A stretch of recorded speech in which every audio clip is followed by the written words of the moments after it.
Gracias le damos a nuestro Padre Celestial en esta hora. Estamos ya para poder meditar en la palabra del Señor en esta oportunidad. Y el tema para nosotros es ¿por qué el Nuevo Testamento? ¿Por qué el Nuevo Testamento? Es una pregunta que se ha hecho y queremos dar una respuesta. El por qué en la palabra del Señor nos enseña que hay una gran división. Hay un Antiguo Testamento y hay un Nuevo Testamento. La pregunta viene es porque si Dios hizo un Nuevo Testamento, entonces ¿para qué hizo el Primer Testamento? ¿Por qué Dios dio el Viejo Testamento? ¿Por qué el Señor dio el Antiguo Pacto si iba a hacer uno nuevo? Por eso es la pregunta, ¿por qué el Nuevo Testamento? Bueno, quiero que empecemos leyendo primeramente Colosenses capítulo número 2, versículo 14 al versículo número 17. Colosenses 2, 14 al 17. Dice de esta manera: anulando el acta de los decretos que había contra nosotros, que nos era contraria, quitándola de en medio y clavándola en la cruz, y despojando a los principados y a las potestades, los exhibió públicamente, triunfando sobre ellos en la cruz. Por tanto, nadie os juzgue en comida o en bebida, o en cuanto a días de fiesta, luna nueva o días de reposo, todo lo cual es sombra de lo que ha de venir, pero el cuerpo es de Cristo. Y sucedía que al inicio de las predicaciones de los siervos de Dios, del apóstol Pablo y los demás, había cierta confusión en cuanto a la manera y las normas que regían a la iglesia para adorar al Señor, nuestro Padre Celestial, y habían grupos de cristianos que habiendo guardado ellos celosamente la ley antigua, el antiguo pacto, creían ellos que también en la ley de Cristo, o sea, en el cristianismo, esas leyes mismas se debían seguir guardando, pensando que al no guardar esas leyes que Dios mismo había dado, entonces se iba a transgredir y no se podía ser salvo. Y ahí había esa confusión en la iglesia en el primer siglo. ¿Por qué entonces el antiguo pacto? Entonces, si ustedes leen aquí conmigo atrasito de Colosenses, vamos al libro de Gálatas. En Gálatas el capítulo número 2, versículo número 3 y 4, oigamos lo que dice acá. Dice Pablo, cuando escribe a los Gálatas, dice: mas ni aun Tito, que estaba conmigo, con todo y ser griego, fue obligado a circuncidarse. Y esto a pesar de los falsos hermanos introducidos a escondidas, que entraban para espiar nuestra libertad que tenemos en Cristo Jesús, para reducirnos a esclavitud. Quiere decir entonces que los Gálatas, o sea, los que vivían en Galacia, ellos ya se habían apartado del evangelio verdadero.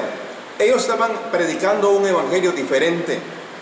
¿Pero por qué estaban predicando un evangelio diferente? Aquí lo indica. Sucedía que falsos hermanos se introdujeron a escondidas y estos entraban en la iglesia y el objetivo era espiarles a ellos y ver la libertad que tenían en Cristo Jesús. Y lo que ellos querían era reducirnos a esclavitud. Quiere decir que todos aquellos que aún seguían guardando la ley, el antiguo pacto, estaban en esclavitud, eran esclavos, estaban sujetos a esas leyes.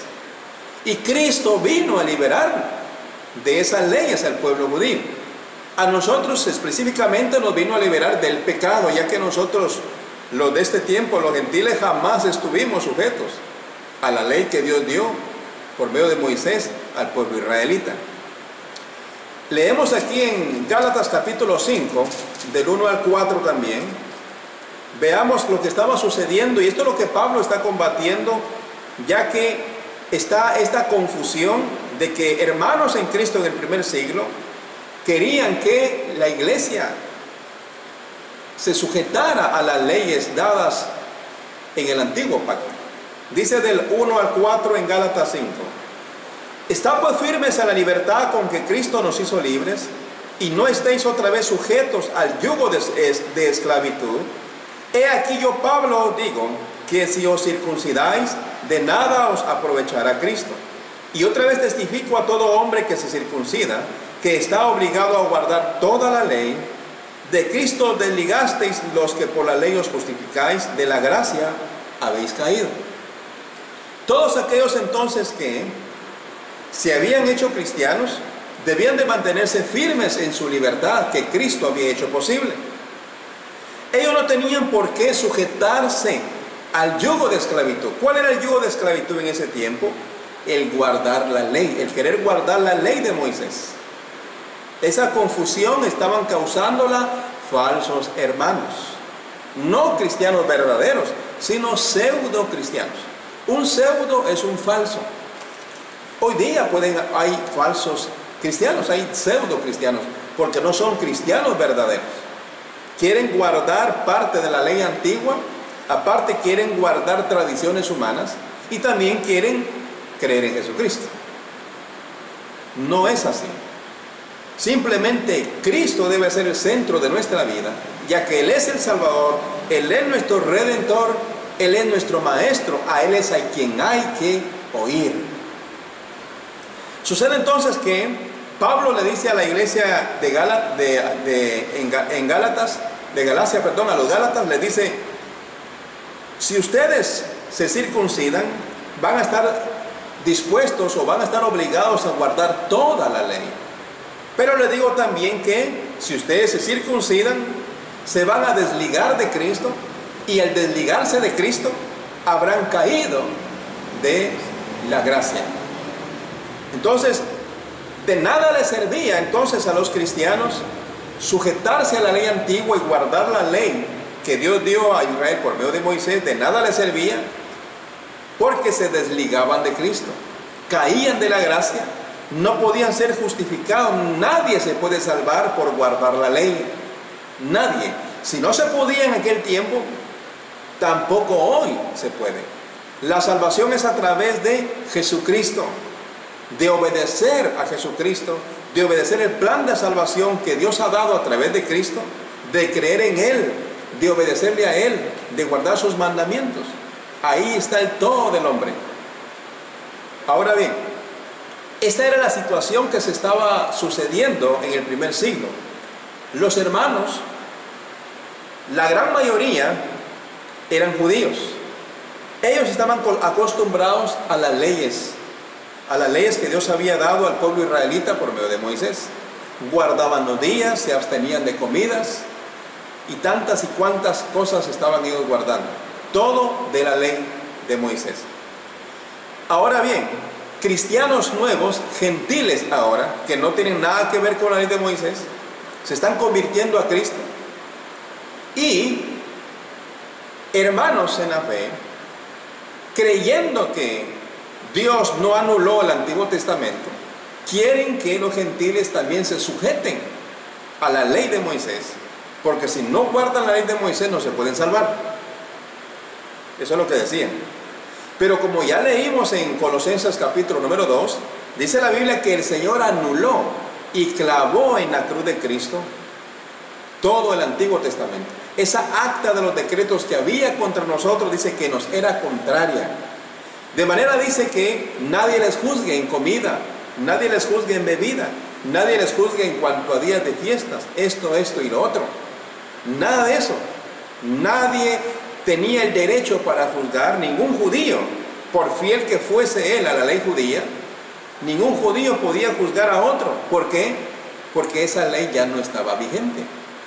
Esa ley fue quitada por Jesucristo. Y vieran que Dios ya lo había anunciado antes. Lean conmigo por favor en el libro de Jeremías. En el libro de Jeremías vamos a leer esto.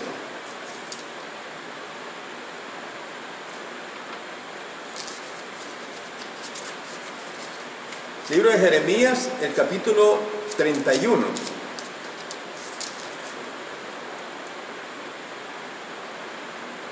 Y vamos a leer el versículo 31. Jeremías 31, versículo 31 al 34. Ya Dios lo había anticipado antes de que se cumpliese. Dice de esta manera Jeremías 31, 31 al 34. He aquí que vienen días, dice Jehová, en los cuales haré nuevo pacto con la casa de Israel y con la casa de Judá, no como el pacto que hice con sus padres el día que tomé su mano para sacarlo de la tierra de Egipto, porque ellos invalidaron mi pacto, aunque fui yo un marido para ellos, dice Jehová. Pero este es el pacto que haré con la casa de Israel después de aquellos días, dice Jehová. Daré mi ley en su mente y la escribiré en su corazón, y yo seré a ellos por Dios, y ellos me serán por pueblo. Y no enseñará más ninguno a su prójimo, ni ninguno a su hermano, diciendo, conoce a Jehová, porque todos me conocerán, desde el más pequeño de ellos hasta el más grande, dice Jehová, porque perdonaré la maldad de ellos, y no me acordaré más de su pecado. Amén. Dios entonces, cerca de 700 años antes de que fuese cumplida esta palabra, lo anuncia por medio de Jeremías y dice que van a venir días cuando el Señor mismo va a hacer un nuevo pacto, y este pacto, dice, no va a ser igual al que dio a Israel cuando lo sacó de Egipto. No iba a ser igual. ¿Qué razón tendría el que Dios quitara el antiguo pacto y pusiese otro igual a ese? Como que no habría sentido, ¿no? Quitar el antiguo pacto y poner otro que fuese igual. Entonces, si el Señor mismo quitó el antiguo pacto, Él lo quitó, ¿por qué? Porque ya no cumplía los propósitos ya del Señor, ya su propósito ya lo había cumplido. Ahora viene y es tiempo de lo verdadero, es tiempo de lo real, ya que todo el antiguo pacto era sombra. Las prácticas que se hacían bajo el antiguo pacto, bajo la antigua ley, eran sombra, y la realidad se ve en Jesucristo el Señor. Ahí está toda la verdad. Ahora veamos este cumplimiento en el libro de Hebreos, capítulo número 8. En Hebreos, el capítulo número 8, usted ve con claridad que el escritor a los Hebreos da por sentado de que el Señor ya ejecutó lo que cerca de 700 años antes había profetizado. Vamos a leer desde el versículo número 6. Hebreos 8, versículo 6 en adelante. Dice aquí: pero ahora, hablando de Jesucristo, pero ahora tanto mejor ministerio es el suyo, cuanto es mediador de un mejor pacto, establecido sobre mejores promesas. Porque si aquel primero, o sea, el primer pacto, hubiera sido sin defecto, ciertamente no se hubiera procurado lugar para el segundo. Aquí está hablando de un primero y aquí está hablando de un segundo. Está diciendo de que aquel primero, si no hubiese tenido defecto, no hubiera habido necesidad de que Dios estableciera un segundo pacto. Pero habían defectos, aunque Dios lo hizo. Y el defecto más que todo estribaba en el hombre, porque el hombre no podía cumplir lo que el Señor requería. No hubo ser humano alguno que pudiese cumplirlo. Tuvo que venir Jesucristo a cumplir la ley. Él dice allá en Mateo 5:17: no creáis que yo he venido a abrogar la ley. Yo no he venido a abrogar, sino a cumplir. Él vino a cumplir la ley. Y una vez cumplida la ley, porque Él sí la cumplió a perfección, entonces ya la ley pasó. Si Cristo no lo hubiese cumplido, esa ley hubiese seguido. Pero como hubo alguien que sí la cumplió, esa ley entonces fue clavada en la cruz de Jesucristo, y de ahí en adelante comienza la era cristiana. La era mosaica cesó en la cruz de Cristo e inicia la era cristiana. Ahora dice aquí, versículo número 8: porque reprendiéndolo dice: he aquí vienen días, dice el Señor, en que estableceré con la casa de Israel y la casa de Judá un nuevo pacto. No como el pacto que hice con sus padres el día que los tomé de la mano para sacarlos de la tierra de Egipto, porque ellos no permanecieron en mi pacto, y yo me desentendí de ellos, dice el Señor. Por lo cual este es el pacto que haré con la casa de Israel después de aquellos días, dice el Señor. Pondré mis leyes en la mente de ellos y sobre su corazón las escribiré, y seré a ellos por Dios y ellos me serán a mí por pueblo. Y ninguno enseñará a su prójimo ni ninguno a su hermano diciendo, conoce al Señor, porque todos me conocerán desde el menor hasta el mayor, porque seré propicio a sus injusticias y nunca más me acordaré de sus pecados y de sus iniquidades. Dios promete que este pacto que Él va a hacer será grabar su palabra. Recuerden que la palabra de Dios es espíritu. Jesucristo en Juan 6:63 dice, mi palabra, la palabra que yo les he dicho es espíritu y es vida. La palabra es espiritual, la palabra es espíritu, la palabra es vida. Entonces las palabras que salen de la boca de Dios tienen como propósito dar vida al hombre, dar conocimiento, dar entendimiento al hombre, dar luz al ser humano para conocer la voluntad del Señor. Y al estar escritas en la mente y el corazón, el objetivo es que no pequemos contra Dios. Teniendo esta palabra en el corazón, escrita también en nuestra mente, el objetivo es no pecar contra Dios. Ahora bien, dice aquí que Él ya no se va a acordar más de nuestros pecados.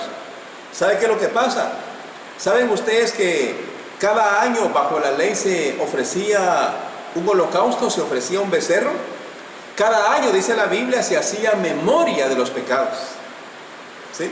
Porque el sumo sacerdote entraba en el lugar santísimo y él venía, ¿verdad?, y ofrecía ese sacrificio por los pecados de él y por los pecados de todo el pueblo.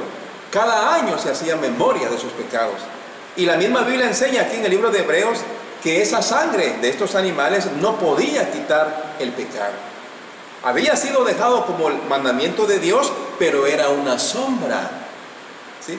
Era algo que iba apuntando a lo que un día la sangre del Hijo de Dios iba a ser de una vez y para siempre.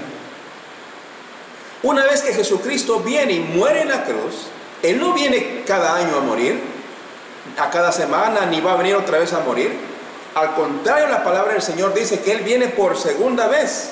Y dice así: así también Cristo fue ofrecido una sola vez para llevar los pecados de muchos, y aparecerá por segunda vez sin relación con el pecado para salvar a los que le esperan. Él murió una vez y para siempre. De manera que Él una vez perdona a una persona, el Señor ya le perdonó, borró sus pecados. Desde el día en que una persona viene a Jesucristo en obediencia al Evangelio verdadero, se arrepiente de sus pecados, confiesa su fe públicamente y sabe que Jesucristo es el Hijo de Dios, es bautizado para el perdón de sus pecados, el Señor perdona sus pecados, borra sus iniquidades. El Señor no se acuerda más de eso que Él cometió antes. El bautismo en Cristo Jesús es para el perdón de los pecados pasados. No es para el perdón de los pecados futuros. No, es para el perdón de los pecados que se cometieron antes de venir a Cristo. De ahí en adelante es procurar, con la ayuda de Dios, con el temor de Dios y con la luz de Dios, vivir para Él, vivir por Él. Y que el pecado pues no reine en este cuerpo mortal. El versículo 13 dice: al decir nuevo pacto, ha dado por viejo al primero, y lo que se da por viejo y se envejece está próximo a desaparecer.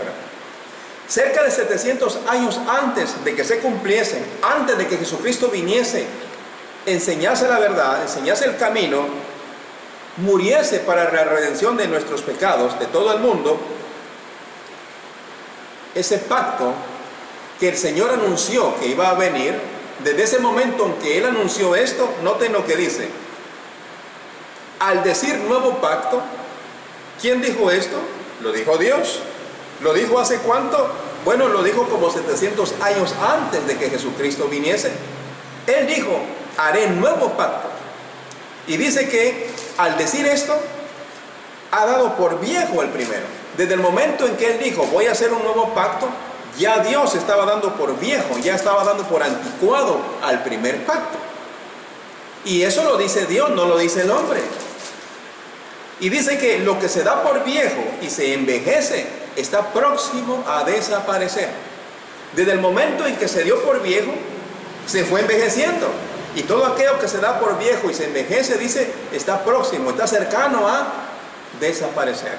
¿Y cuándo es que desapareció? Bueno, cuando Jesucristo murió en la cruz. Porque el antiguo pacto cumplió su propósito, quedó clavada en la cruz, terminó el propósito del antiguo pacto y ahora inicia un nuevo pacto, la ley de Cristo, el Nuevo Testamento de nuestro Señor Jesucristo, testamento que fue inspirado por el Espíritu Santo y que escribieron los apóstoles y los demás siervos del Señor. Y hoy día pues lo tenemos nosotros compilado, son 27 libros, desde Mateo hasta el Apocalipsis. Ahí nos cuentan lo que es el Nuevo Testamento. Los primeros 4 libros nos hablan de la vida, de las obras, de la enseñanza que Jesucristo trajo. De hecho, de los apóstoles en adelante ya nos enseña de la historia de la iglesia, de los mandamientos de Jesucristo, de la obediencia de los siervos de Dios, del crecimiento de la iglesia de Cristo, etcétera, etcétera. Ahora bien, vamos a ver, ¿por qué entonces se dio el Antiguo Testamento? Aparte de lo que ya leímos, ¿por qué entonces se dio el Antiguo Testamento? Bueno, vamos a dar 3 respuestas un poco rápidas. Primero, se dio el Antiguo Testamento para nuestra enseñanza. El Antiguo Testamento se dio para nuestra enseñanza. Lean conmigo, por favor, Romanos capítulo número 15. Romanos, el capítulo número 15. Vamos a leer el versículo 4. Romanos 15:4 dice: porque las cosas que se escribieron antes para nuestra enseñanza se escribieron, a fin de que por la paciencia y la consolación de las Escrituras tengamos esperanza. El Antiguo Testamento contiene, desde que usted abre el primer libro del Antiguo Testamento, el libro del Génesis, ahí comienza usted a enterarse de la creación de Dios, de lo que Dios hizo, cómo hizo Dios todo lo que hoy vemos. Hizo al hombre del polvo de la tierra, hizo a la mujer. Vemos cómo entra el pecado al mundo por la desobediencia del hombre. Cómo es que entra la muerte. De ahí aprende uno. ¿Cuántas enseñanzas se nos han dado en el libro de Génesis para que aprendamos nosotros a no ser rebeldes? ¿Verdad que hemos estudiado bastante? Hemos aprendido mucho de la rebelión de Adán, de la rebelión de Eva, de la desobediencia de Caín. Vemos cómo él por envidia viene a dar muerte a su hermano Abel. Ahí aprendemos mucho. ¿Mire? Entonces el Antiguo Testamento está allí y no podemos tomarlo, el Antiguo Testamento, y vamos a esconderlo bajo tierra, que nunca más lo leamos. No, es importante tenerlo, porque de ahí aprendemos, nos enseña mucho el Antiguo Testamento y nos enseña a varias cosas. Primeramente, el origen del hombre. Vemos las promesas del Señor en cuanto a que Dios un día va a levantar el hijo de la simiente, que va a venir y va a golpear, ¿verdad?, en la cabeza a la serpiente, hablando de Jesucristo. Vemos que habla acerca del castigo que Dios da a los rebeldes. Vemos que Dios habla de las promesas que Él cumple a aquellos que son obedientes a su palabra. Vemos el castigo que Él inflige a aquellos que son rebeldes a su palabra. Todo eso lo vemos plasmado en el Antiguo Testamento. El libro de Hebreos, por ejemplo, en el capítulo número 11, nos habla de hombres y mujeres de fe que vivieron bajo el Antiguo Testamento. ¿Bien? Nos habla de Abraham, nos habla de Noé, nos habla de Abel, de Gedeón, de Barak, de Sansón y de muchas personas. Estas personas vivieron bajo el Antiguo Testamento.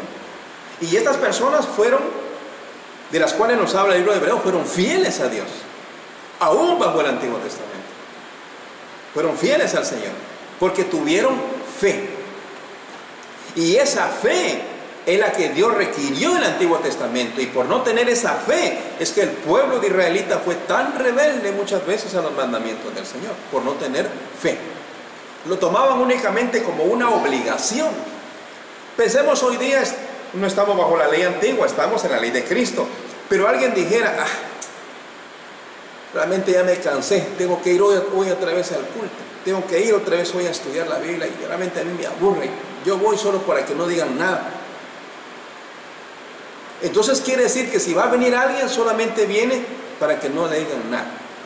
Va a venir simplemente porque es una obligación para esta persona, no porque quiera venir. Sería igual, ¿verdad? O sea, ¿dónde está la fe entonces? Yo trato de motivar a los hermanos. Hermanos, ¿qué pasa? Por favor, trato de llamarles, pero lamentablemente no logro nada. Pero es que la fe, Dios es el que la da. Y Dios la da a través de oír su palabra. Y de ahí que si la persona no viene a oír su palabra, ¿cómo puede crecer en la fe? ¿Cómo puede fortalecerse en la fe? Mi hermano amado en el Señor, entonces entendemos que el Antiguo Testamento se dio y está escrito para nuestra enseñanza. Dice el libro de Romanos, el capítulo número 15, el versículo número 4. Pero también, además de ello, ¿por qué se dio el Antiguo Testamento? Bueno, se añadió el Antiguo Testamento debido a nuestras transgresiones. Debido a la rebelión del pueblo, fue necesario que Dios viniese y diera el Antiguo Testamento, diera la ley. Lea conmigo, por favor, Gálatas. El libro de Gálatas, el capítulo número 3. Gálatas 3, el versículo número 1 en adelante.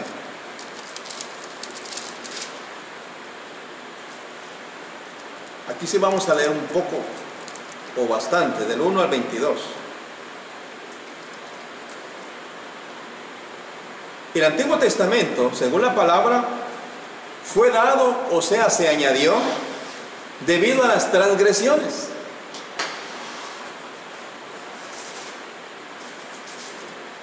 ¿Saben ustedes que en Guatemala antes no había necesidad de que las parejas que se unían en matrimonio fuesen a firmar un libro y registraran su matrimonio legalmente?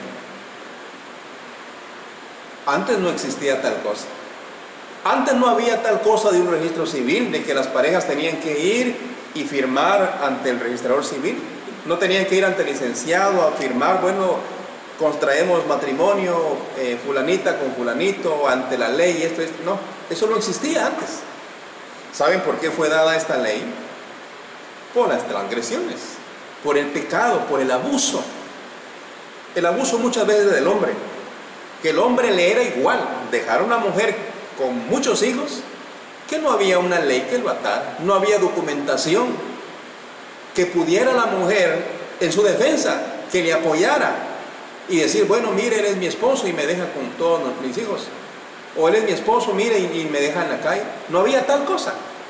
Pero ahora existe el registro civil, y toda pareja que que obedece la ley civil del matrimonio va y firma un documento, y ese documento ayuda a ambos en cuanto a circunstancias de trabajo, de beneficios, etcétera, etcétera, obligaciones, responsabilidades y tantas cosas, pero que al faltar uno de ambos, los bienes le quedan al que quedan. Siempre hay beneficios, y ese es el objetivo por lo cual se dio la ley civil del matrimonio aquí en Guatemala y en los demás países. Pero antes no existía tal cosa. Usted lee en la Biblia, no aparece tal cosa. Hoy día su servidor y los hijos de Dios, los cristianos, obedecen la ley civil del matrimonio porque el Señor dice que hay que obedecer las leyes que están puestas por Dios. Por eso se hace. Pero, ahora bien, por ese motivo, debido a las transgresiones que había, Dios viene y dio la ley. Si no hubiese habido transgresión, Dios no hubiese dado la ley. Leamos Gálatas 3:1 en adelante. Oh Gálatas insensatos, ¿quién os fascinó para no obedecer a la verdad? A vosotros ante cuyos ojos Jesucristo fue ya presentado claramente entre vosotros como crucificado. Esto solo quiero saber de vosotros. ¿Recibisteis el Espíritu por las obras de la ley o por el oír de la fe? Tan necios sois. Habiendo comenzado por el Espíritu, ahora vais a acabar por la carne. Tantas cosas habéis padecido en vano, si es que realmente fue en vano. Aquel pues que os suministra el Espíritu y hace maravillas entre vosotros, ¿lo hace por las obras de la ley o por el oír con fe? Así, Abraham creyó a Dios y le fue contado por justicia. Sabed por tanto que los que son de fe, estos son hijos de Abraham. Y la Escritura, previendo que Dios había de justificar por la fe a los gentiles, dio de antemano la buena nueva a Abraham, diciendo: en ti serán benditas todas las naciones. De modo que los de la fe son bendecidos con el creyente Abraham. Porque todos los que dependen de las obras de la ley están bajo maldición. Pues escrito está: maldito todo aquel que no permaneciera en todas las cosas escritas en el libro de la ley para hacerlas. Un punto aquí. Dios, a través de Abraham, bendice a todas las naciones. Esto a través de la fe, no a través de las obras de la ley, no a través de guardar estrictamente todo lo que la ley requería, sino por la fe, por la fe. Pero sucede que Pablo trae esto a la memoria porque, como en la introducción dijimos, muchos cristianos querían que se guardara toda la ley. Algunos hoy día guardan parte de la ley que Cristo clavó en la cruz, creyendo ellos que a través de ellos están honrando a Dios, o buscan ellos justificarse creyendo que están bien ante Dios, cosa que Dios no está exigiendo hoy día. Dice el Señor acá en el 10: porque todos los que dependen de las obras de la ley están bajo maldición, pues escrito está: maldito todo aquel que no permaneciera en todas las cosas escritas en el libro de la ley para hacerlas. Así que por la ley ninguno se justifica para con Dios, es evidente, porque el justo por la fe vivirá. Y la ley no es de fe, sino que dice: el que hiciere estas cosas vivirá por ellas. Sucedía entonces que aquel que hiciera todas estas cosas iba a vivir. Pero ahora bien, ¿quién hacía todas esas cosas? ¿Quién guardaba estrictamente todas esas cosas? ¿Saben qué? Nadie pudo guardar todas estas cosas, porque la ley exigía mucho y el hombre no podía llegar a ese nivel de obediencia perfecta. Cristo, versículo 13, Cristo nos redimió de la maldición de la ley, hecho por nosotros maldición, porque está escrito: maldito todo el que es colgado en un madero, para que en Cristo Jesús la bendición de Abraham alcanzase a los gentiles, a fin de que por la fe recibiésemos la promesa del Espíritu. Hermanos, Jesucristo, claramente dice aquí Pablo, Él vino y redimió de la maldición de la ley, porque Él fue hecho maldición al morir en una cruz. Jesucristo recibió todo el castigo, todo el azote. Él fue hecho maldición, pues escrito está: maldito el que es colgado en un madero. Él fue hecho maldición por nosotros. Al Él cumplir esto, el Antiguo Testamento dejó de ser, y ahora dice aquí, ¿con qué objetivo? ¿Por qué Cristo vino y permitió? ¿Por qué Cristo llevó esa maldición? Dice: para que en Cristo Jesús la bendición de Abraham alcanzase a los gentiles, a fin de que por la fe recibiésemos la promesa del Espíritu. La bendición en Abraham la alcanzamos por la fe, no por las obras de la ley, y por esa misma fe se recibe la promesa, se recibe el Espíritu de Dios. Hoy día usted puede alcanzar y recibir el Espíritu Santo. La Biblia dice en Hechos 2:38: arrepentíos y bautícese cada uno de vosotros en el nombre de Jesucristo para el perdón de los pecados, y recibiréis el don del Espíritu Santo. Más adelante en Hechos 5 dice el apóstol Pablo que el Señor da el Espíritu a los que le obedecen. Versículo 15 dice: hermanos, hablo en términos humanos. Un pacto, aunque sea de hombre, una vez ratificado, nadie lo invalida ni le añade. Ahora bien, a Abraham fueron hechas las promesas y a su simiente. No dice y a las simientes, como si hablase de muchos, sino como de uno, y a tu simiente, la cual es Cristo. Esto pues digo, el pacto previamente ratificado por Dios para con Cristo, la ley que vino 430 años después, no lo abroga para invalidar la promesa. Es que este pacto vino, recuerde, dice aquí, 430 años después de que Dios había dado la promesa, que en la simiente de Abraham iban a ser benditas todas las familias de la tierra. La simiente de Abraham es Jesucristo, solamente hay una simiente y este es Jesucristo. Todos hoy día llegamos a ser también hijos de Dios o hijos de Abraham por la fe en Jesucristo, la simiente de Abraham. Dice, porque si la herencia es por la ley, ya no es por la promesa, pero Dios la concedió a Abraham mediante la promesa. Entonces, ¿para qué sirve la ley? Dice que la ley fue añadida a causa de las transgresiones, hasta que viniese la simiente a quien fue hecha la promesa, y fue ordenada por medio de ángeles en mano de un mediador. Y el mediador no lo es de uno solo, pero Dios es uno. Luego, ¿la ley es contraria a las promesas de Dios? En ninguna manera, porque si la ley dada pudiera dar vida, la justicia fuera verdaderamente por la ley. Mas la Escritura lo encerró todo bajo pecado, para que la promesa que es por la fe en Jesucristo fuese dada a los creyentes. Pero antes que viniese la fe, estábamos confinados bajo la ley, encerrados para aquella fe que iba a ser revelada. De manera que la ley ha sido nuestro ayo para llevarnos a Cristo, a fin de que fuésemos justificados por la fe. Mire, todo esto que hemos leído hasta acá, no lo estudiamos todo porque nos lleva mucho tiempo. Si usted lo lee con cuidado, lo que le está indicando es que Dios hizo una promesa a Abraham: en ti serán benditas todas las familias de la tierra. A la simiente de Abraham, y esa simiente es Jesucristo.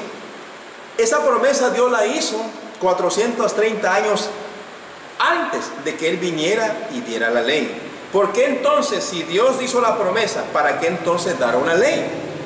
Dios dio la ley, dice aquí, por causa de las transgresiones, por causa de las rebeliones. Él tiene que venir y dar una ley así, para que esa ley pueda sujetar al hombre, para que